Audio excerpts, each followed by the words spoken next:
ও দিদিমা মাধবের বিয়াত খাবার খায় কেমন লাগিল ক ভালো হ্যাঁ কেমন লাগিল কেমন সুন্দর এটা হচ্ছে মাধবের বড় মাসি আমার মাধবের স্টাফ অফিস স্টাফ এটা হচ্ছে আমার জিএনএম দিদি নার্স দিদি আগত তো মাধব ভ্যাকসিন ছিল না হেলথ সেন্টার ছিল তারপরে তো হলো কর্পোরেশনত শিলিগুড়ি মিউনিসিপাল কর্পোরেশনত মাধব হচ্ছে বড় বাবুর ডান হাত বড় বাবুদের বয়স হ্যাঁ বলছে তো সবাই আসবে তো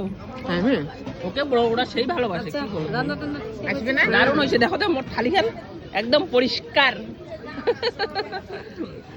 মাংস টাংস মাছ টাছ কিছু খানাই ভাই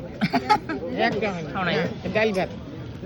ডাল ভাত সবজি পাপড় মিষ্টিও না খায় ভেল্লা গুড়িয়া চাটনি তো দেখতে পাচ্ছ বন্ধুরা আমার থালা একদম পরিষ্কার পরিষ্কার আমার